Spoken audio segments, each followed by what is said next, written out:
In the bitter cold of the Rocky Mountains, when every hour counts and the wind bites at your skin, one man's obsession with survival led him to create a tool that no one could have imagined. A wood splitter more powerful than an axe, faster than a fire, and stronger than the winter itself. Before we dive in, let us know where you're watching from. If stories of frontier ingenuity and survival move you, don't forget to hit subscribe, because the next tale is even more incredible than this one. In the heart of the Rocky Mountains, winter's grip was unyielding. The snow fell thick, blanketing the world in a white, endless sea, while the icy winds cut through the thin walls of a small log cabin. For Caleb Tanner, a trapper by trade, survival had always been a matter of using what he had: a rifle, a few tools, and most importantly, his hands. But this winter, the cold had sharpened its claws more than ever before. The winds howled, biting at the bones, and every task, from gathering firewood to mending traps, felt like it was designed to drain him. His cabin, though modest, provided shelter, but it was the fire that kept him alive. Without a steady supply of wood, Caleb knew he'd be dead by spring. But cutting wood in the deep snow was no simple task. The axe was a tool of tradition, a symbol of strength, grit, and pioneer spirit. But it was also a source of frustration. Caleb's hands were raw from gripping the handle, his arms fatigued from the repeated swings. The process was slow, inefficient, and dangerous. His axe would often become stuck in the dense, frozen wood, forcing him to pry it out, wasting precious time. On top of that, each log he split seemed to demand more effort than the last. Caleb had learned early on that the wilderness wasn't forgiving. It didn't matter how skilled or strong you were. The mountain demanded respect, and it had a way of wearing down the most hardened men. He had already lost one partner to an accident with a runaway sled, and he couldn't afford to lose another winter to exhaustion, or worse, a bear attack that could be avoided with the proper shelter. But something had to change. His frustration over the axe was building into something deeper, a determination to find a better way. One evening, after another brutal day of splitting wood by hand, Caleb sat staring at the pile of logs, the full moon casting a cold light over the snow. He noticed the way the logs sat in the snow, perfectly aligned, a solid wall of timber that seemed to mock him with its steadfastness.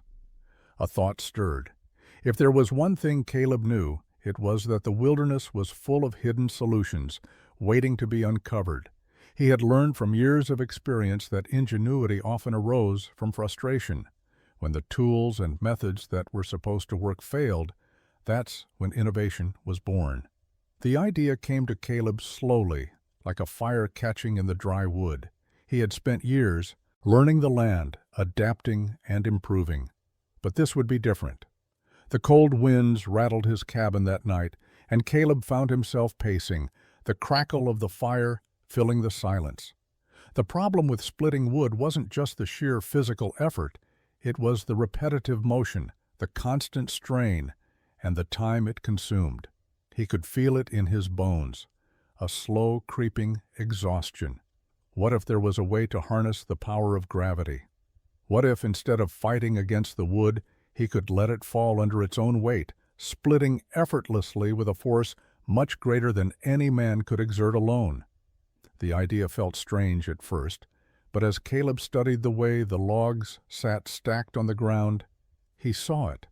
An upside-down axe with a weight that could fall on the wood, splitting it with a swift, clean force.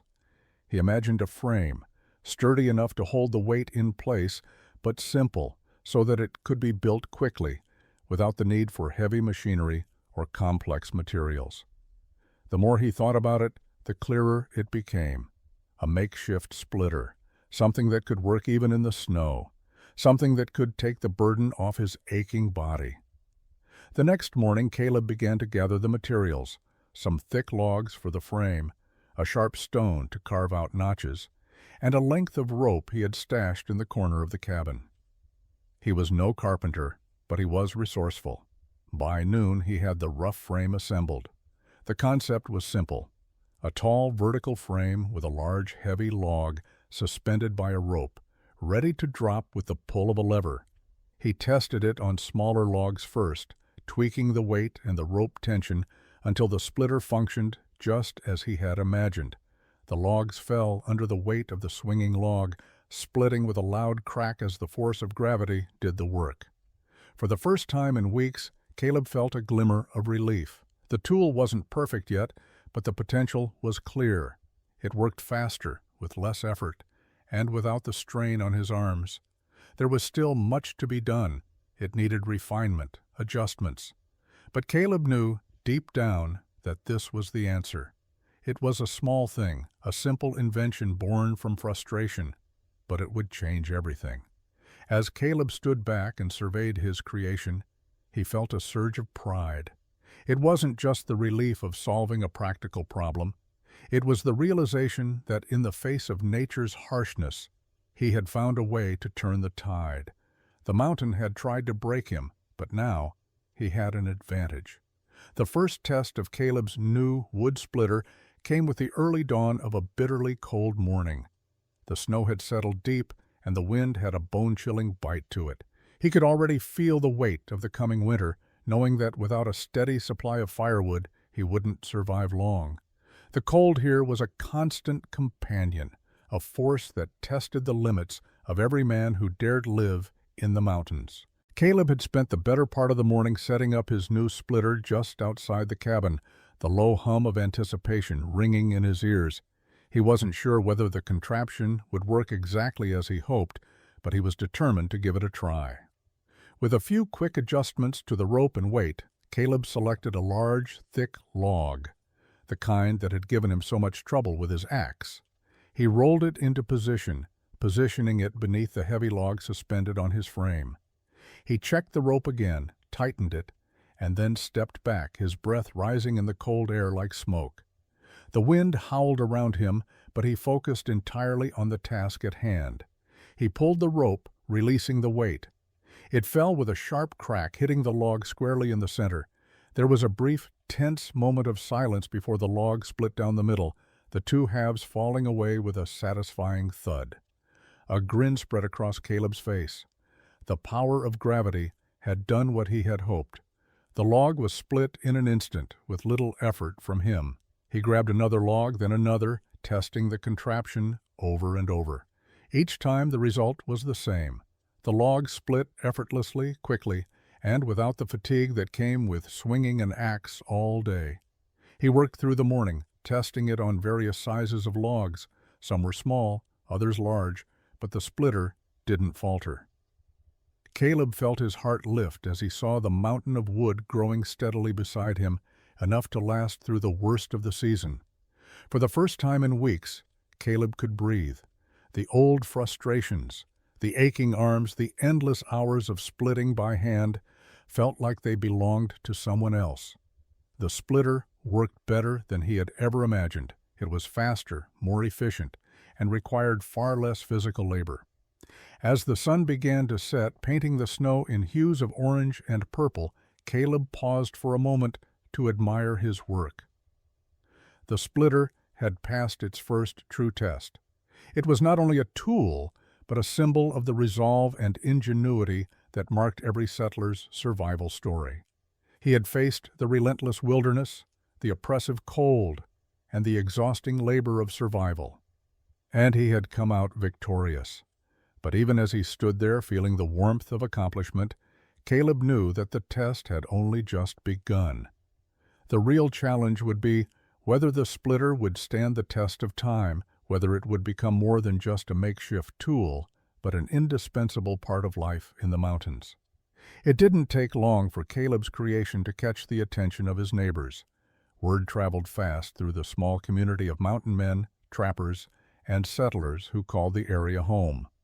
The rugged isolation of the Rockies didn't stop people from looking out for each other, and when something new and useful emerged, it was only a matter of time before it became the talk of the campfires.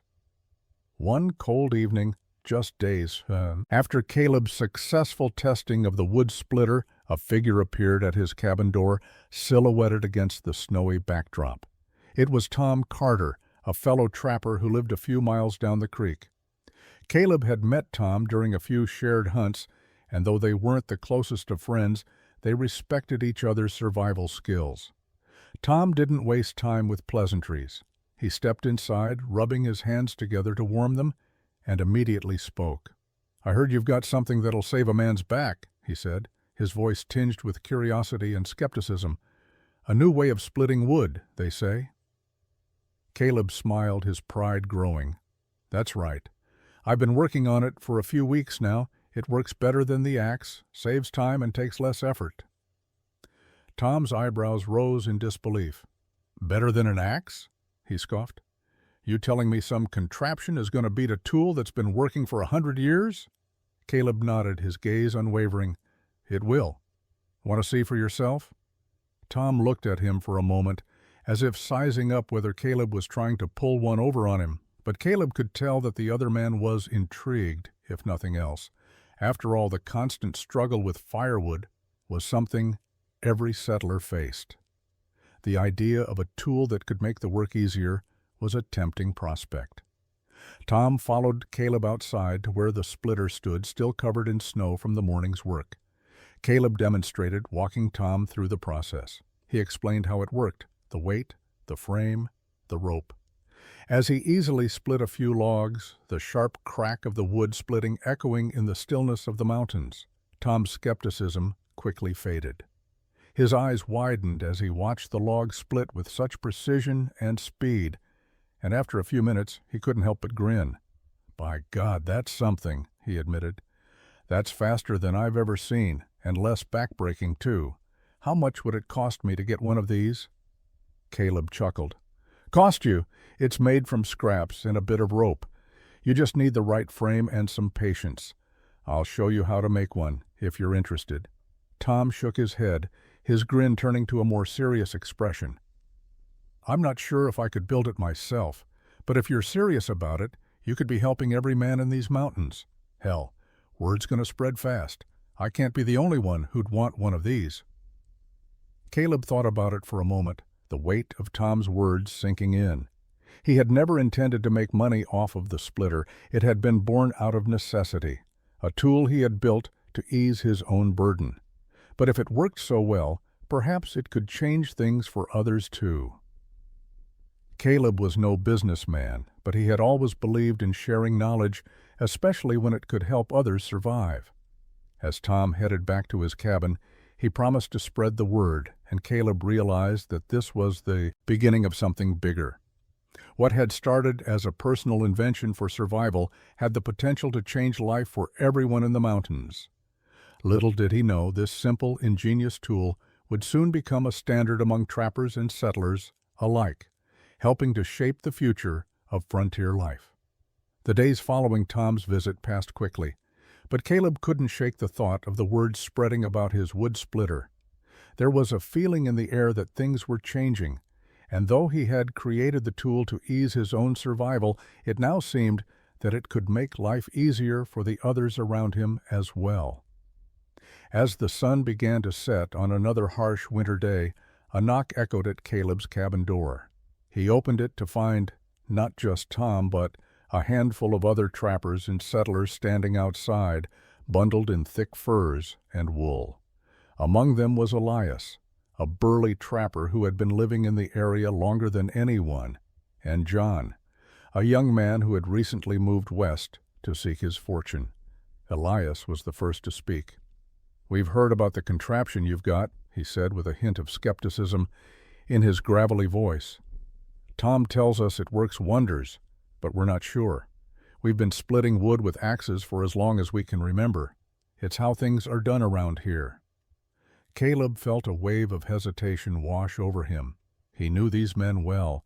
They were the backbone of the mountain community, independent, proud, and slow to trust anything new. His invention wasn't just a tool, it was a challenge to the way things had always been done. He understood their hesitation, and for a moment wondered if he had made a mistake by allowing the word to spread so quickly. "We're not here to call your tool a fool's errand," Elias continued, his tone softening. "We just want to see it for ourselves. If it works like you say, then maybe we'll see the value in it. But there's one condition." Caleb raised an eyebrow. "What's that?" "We need to see it hold up. Winter's only getting harsher. It's no good if it breaks after a few uses. We're trusting you on this one." The weight of Elias's words hit Caleb. This was more than just a group of men testing a new tool. It was about trust. If the splitter failed, it wouldn't just be a failed invention. It would be a sign of weakness. A break in the bond they shared as frontier men, a break in the mutual understanding that survival depended on each other. Caleb swallowed hard and nodded. "I understand. I'll prove it, but you have to give it a chance to work. No jumping to conclusions." The men followed Caleb out into the cold, their boots crunching through the snow as they walked to where the splitter stood, surrounded by logs stacked high, waiting to be split. Caleb gave them a quick overview of how it worked, walking them through the process. He could sense their eyes on him, and though they were quiet, there was an air of anticipation among them.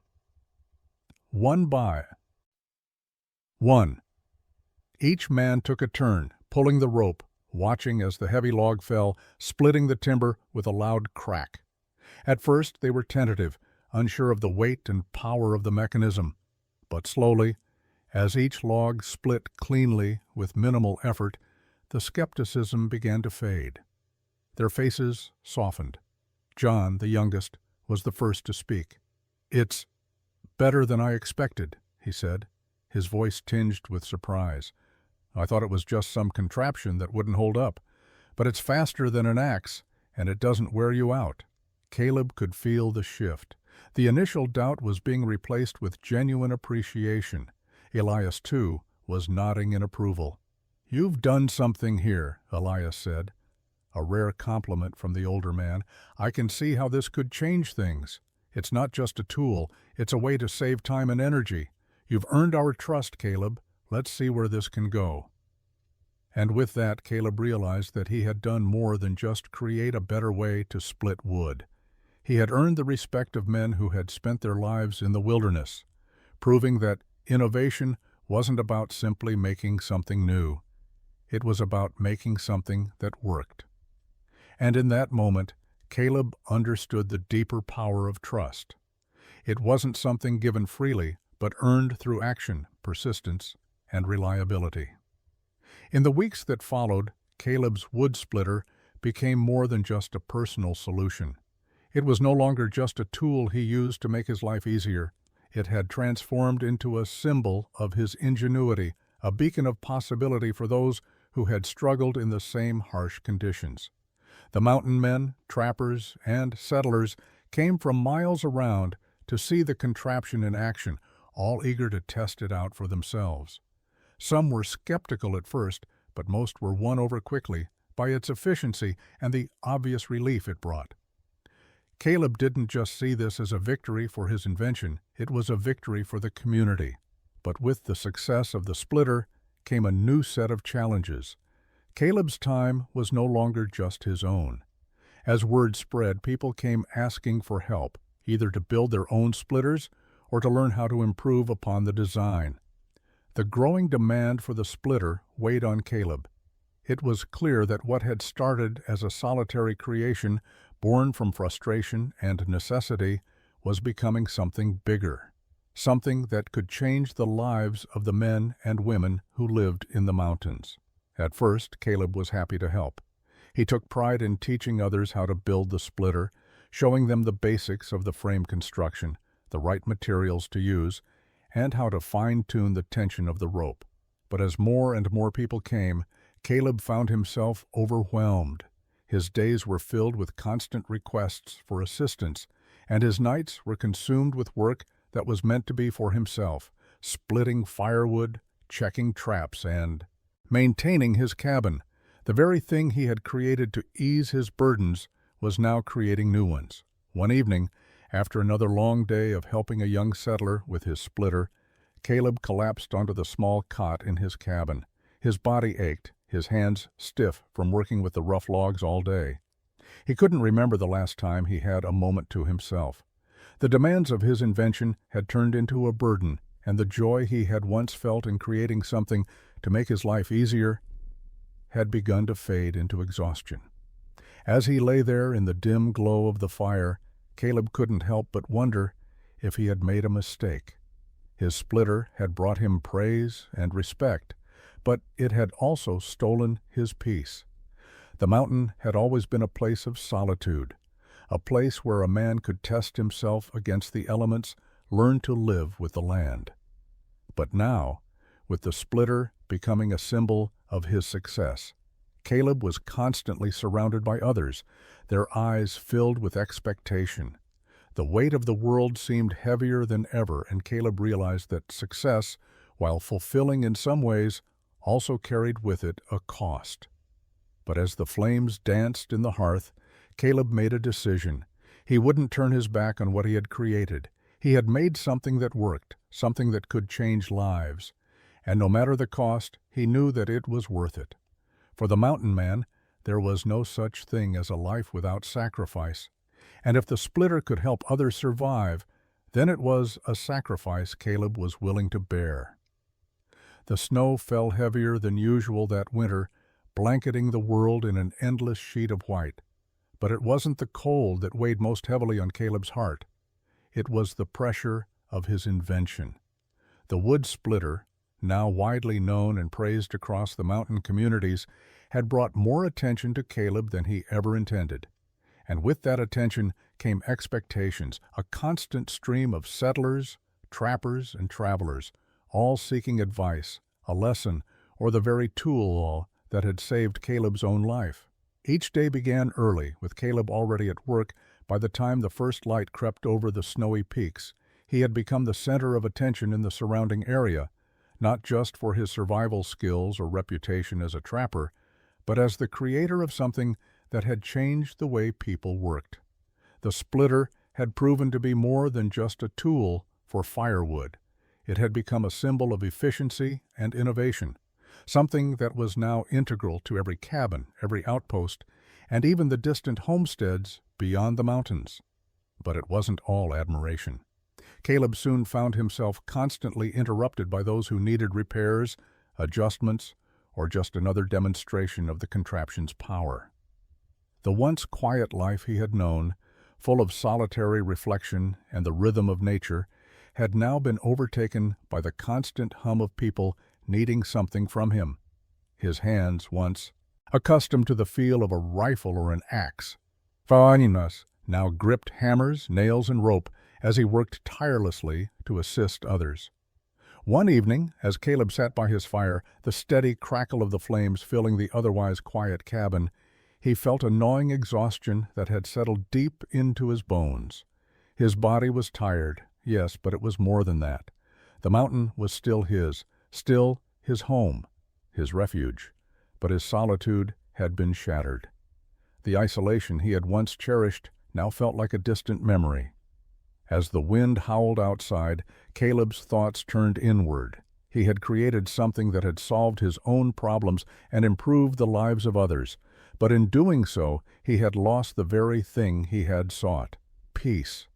The price of progress, he realized, wasn't always the physical cost of materials or time. Sometimes it was the cost of losing what made the struggle worthwhile in the first place. The next morning, Caleb took a long walk to clear his mind. The wind stung his face, but the cold didn't bother him. It was the silence of the wilderness that he needed, a silence that seemed more distant now than ever. As he trudged through the snow, his eyes caught sight of the splitter, still standing proudly beside his cabin, an enduring reminder of what he had achieved. But Caleb wasn't sure anymore if that was enough. Could one man's invention bring more peace to the world than it took away? Could the splitter be a tool of survival, or had it become a tool of his own undoing? For the first time, Caleb realized that while the mountain might teach you how to survive, it never taught you how to deal with success. Caleb's doubts lingered over the next few weeks, gnawing at him in ways that the harsh winter never had. The mountain was still as unforgiving as ever. the days blending into one another as he continued to assist others with the splitter. His hands, calloused and worn from years of labor, had become even more battered as he worked on adjustments and repairs for other men's splitters. What began as a simple solution to a personal problem had grown into something that required more of him than he had expected. One particularly frigid morning, as Caleb returned from a trip to gather supplies in the nearby town, he was met by an unexpected sight. A group of trappers had gathered outside his cabin. They were standing in a semicircle, murmuring to each other, and when they saw Caleb approach, the conversation stopped. Elias was the first to speak. "Caleb," he said, his voice gruff but not unkind, "we've been talking. Some of us think you've been working too much on this damn splitter and forgetting about what got you here in the first place. You've been carrying a lot of weight, and we're all wondering if it's taken its toll." The words hit Caleb like a punch in the gut. He hadn't realized how much he had let his invention take over his life, or how the other men had begun to notice the strain it had caused him. Elias wasn't wrong. Caleb had been so caught up in helping others that he had neglected his own needs, his own sanity. The pressures of the splitter had begun to chip away at the life he once led, and now even his neighbors were aware of it. "I appreciate the concern," Caleb said, his voice rough with the emotions he had been keeping buried. "But I've made something that helps people. That's worth something. It's worth the time and effort I've given it." Elias nodded slowly. "It is. But you're a part of this mountain too, Caleb. You built that splitter to make life easier for yourself and others, not to carry a burden. You're a part of what this community is, and that's what we need, not just your splitter." Caleb stood silently for a moment, the weight of Elias's words sinking in. He had spent so much time thinking that his invention had to be the solution to every problem, the answer to everyone's struggles, that he had forgotten what truly mattered. It wasn't the tool itself that defined him, but the relationships, the people, and the very spirit of the frontier that had shaped him. As the men stood around him, Caleb realized that the legacy of the splitter wasn't just about creating a more efficient tool. It was about creating something that brought people together. His invention had done just that. It had forged bonds between settlers, trappers, and mountain men who otherwise might never have interacted. But now, Caleb understood that his role in the community had to extend beyond the tool he had created. He had to remember why he came to the mountains in the first place, to find a life worth living, not just surviving. In that moment, Caleb made a decision. He would still share the splitter with those who needed it, but he would no longer let it define him. The legacy of the splitter wasn't about endless work, but about bringing people together and reminding them that the best tools were the ones that helped everyone survive, not just one man. As the group of men dispersed, Caleb felt a quiet sense of peace wash over him. The mountain hadn't taken everything from him. It had given him something too, a community, a purpose, and a reminder that survival wasn't just about surviving alone. It was about living together, and that, he realized, was the true legacy of his creation. As winter began to fade, the mountains seemed to exhale, releasing the tight grip of snow and ice. Caleb stood at the edge of the forest, looking out over the land that had been his home for so many years. The splitter, now a part of the landscape, had helped others survive the harshest months, but Caleb understood something deeper now. It wasn't the tools that defined survival. It was the people who used them. His life had always been solitary, shaped by the rhythms of nature and the quiet of the wilderness. But over time, the mountain had shown him that survival was not just about isolation.